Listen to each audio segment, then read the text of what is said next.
Bugün bəzi təsvir vasitələri haqqında danışacağıq. Demək, birinci başlayırıq təşbih haqqında danışmağa. Təşbih nədir? Təşbih bənzətmə demək.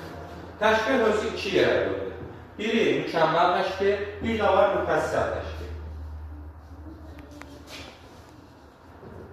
Mükəmməl və müfəssəl təşbih. Bunların fərqi nədir?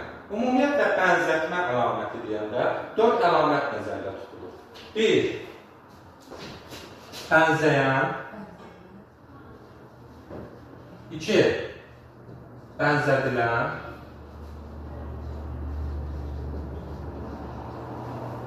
3.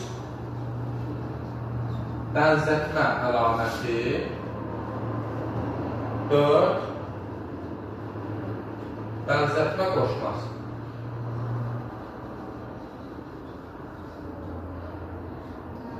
Bənzətmə qoşması. Deməli, mükəmməl təşbihdə sadəcə olaraq bənzəyənlər bənzətmən iştirak edir. Müfəssəl təşbihdə isə 4 ünsürün 4'ü də iştirak edir. Məsələn, deyirəm ki,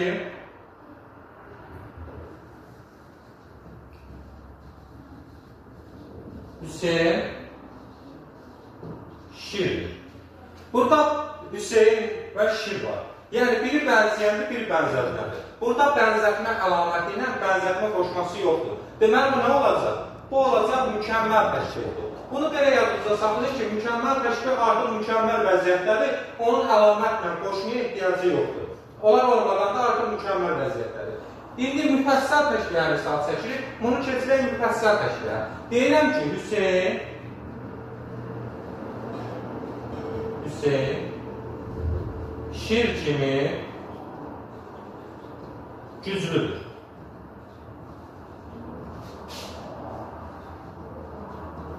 Hüseyinlə şir nədir? Bənzəyəndən bənzətmə, düzdür. İkisi də işləndir. İndi keçirik kimi. Kimi nədir? Bənzətmə qoşmasıdır. Qoşma da işləndir. Güclü olmaq nədir? Bunların əlamətidir, düzdür. Hüseyin güclü olduğuna görə o nəyə bənzətmişik? Şirə. Güclü olmaq da nəyin əlamətidir? Şirin əlamətidir. Deməli, bənzətmə əlaməti də işləndir. Bax, burada 4 ünsürün 4'ü də işləndiyinə görə Hüseyin şir kimi güclüdür cümləsində bənzətmə nasına olacaq? Müfəssəl təşbih olacaq. Aydındır? Başa düşdünüz uşaqlar? Müfəssəl. Amma ikisi iştirak edəndə nə olur? Mükəmməl təşbih olur. İndi keçirik epitet haqqında danışmağa. Epitet nədir? Epitetə biz qısaca bədii təyin dedik. Bədii təyin. Eynilə cümlə üzründə təyini keçəndə görmüşük Azərbaycan dilində. Bu təyinlə o təyinin fərqi nəydən ibarətdir? Fərq ondan ibarətdir ki, burada təyinlər məcazi mənada olmalıdır. Hökm deyir ki, epitet olan söz sifət olsun, isim də ola bilər, zət də ola bilər. Əsas odur təyin funksiyasını yerinə yetirər, amma məcazi mənalı söz olsun. Məsələn, desəm ki, qızıl, saat.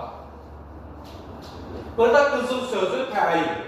Bunu Azərbaycan dilində təyin olaraq götürürük. Amma biz bunu epitet kimi götürə bilmirik. Çünki qızıldan həqiqətən də saat olur. Amma qızıl faiz deyəndə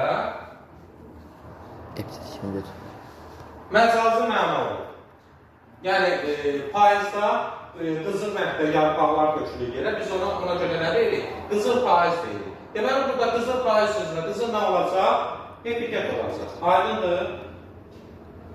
Epiteti təşbihə çevirmək olur. Bu nə zaman? Bu zaman təyin edilən sözlə təyinin yeri dəyişilir. Məsələn, deyirəm ki, qızıl faiz olanda nə oldu? Epitet. Deyirəm ki, faiz qızıl. Epiteti nəyə çevirdim? Mükəmməl təşbihə çevirdim. Yəni, faiz qızıl kimi. Aydındır? Bax, qızıl faiz. Burada nə dedim mən? Hüseyin şirdir. Yəni, Hüseyin şir kimi.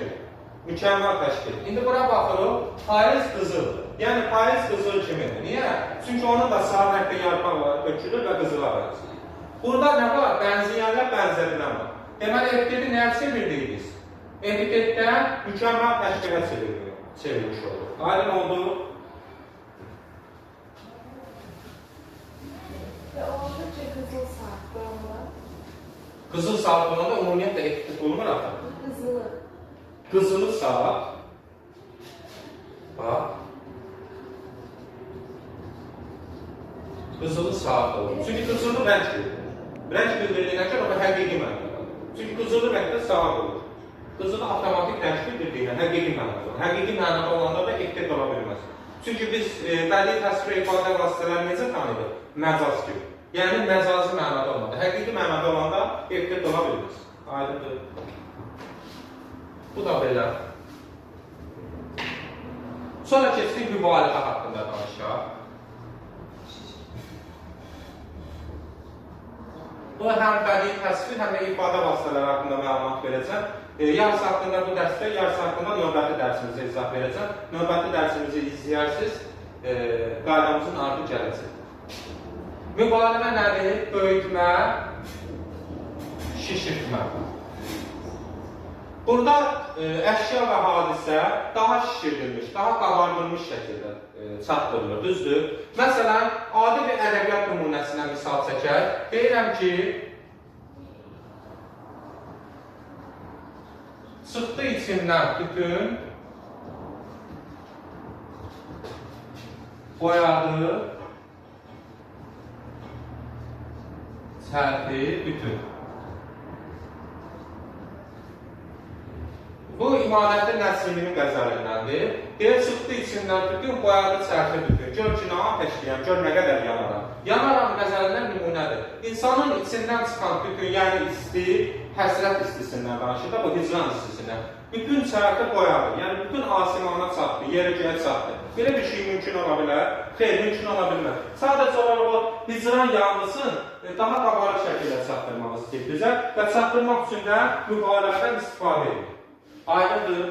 Ümumiyyətlə, şeirlərin, poeziyanın əksəriyyətində mübaliğədən istifadə olunur. Məsələn üçün, Koroğlu dastanında, Dədə Qorqud dastanında məcazın mübaliğə növündən istifadə etmək olur.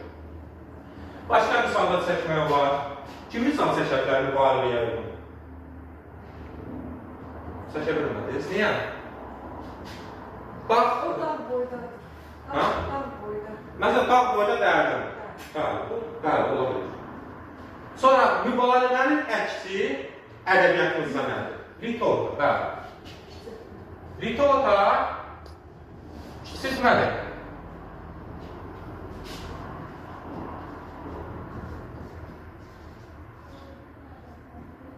Bax, ola bilər ki, bəli, cüzə kimi balaca da ola bilər, düzdür. Kimi qoşmasından, kimi qoşmasın. Ritoda da istifadə olmalıdır. Təşkildə də istifadə olmalıdır. Amma təşkildə bir predmet, özündən daha güclü bir predmetə bənzədir. Amma ritoda da isə kiçildilir. Yəni, ikisində də kimi qoşmasından istifadə oluna bilər. Amma bildirdiyi mənaya baxılır. Yəni, böyüdülürsə, böyük bir əşyaya, güclü bir əşyaya bənzədilirsə, bu nə olacaq? Təşbih olacaq. Amma özündən kiçiyə bənzədilirsə, bu nə olacaq? Ritoda olacaq. Yəni, hər kimi görəndə, kimi qoşması ilə o dəqiqə təşbihə qaçmaq lazım deyil. Məsələn, sən nə deyəcək bayaq? Cüzə kimi kiçik. Ritoda da mənim kiçik. Cüzə kimi kiçidir, belə deyək. Və yaxud da Qarışqa kimi balaca. qarışqa kimi balaca, hə, ola bilər. Məsələn, deyirəm ki, Eldarın dəstəsi gəlir irəli, qırır sərçə kimi bizimkiləri. Molla Pənah Vaqif piyesindən, Sənadlıqının Vaqif piyesindən misal var. Burada gəlib qazılara xəbər verirlər ki, Eldarın dəstəsi gəlir irəli, qırır sərçə kimi bizimkiləri. Deməli, qazıların qoşunu nəyə bənzədir? Sərçəyə bənzədir. Çünki qırıla gedir, qoşunu neylədir? O ordunu sərçə sürüsünə bənzərib kiçildir. Deməli, orada nədən istifadə olur? Ritodadan istifadə olur. Aydındır.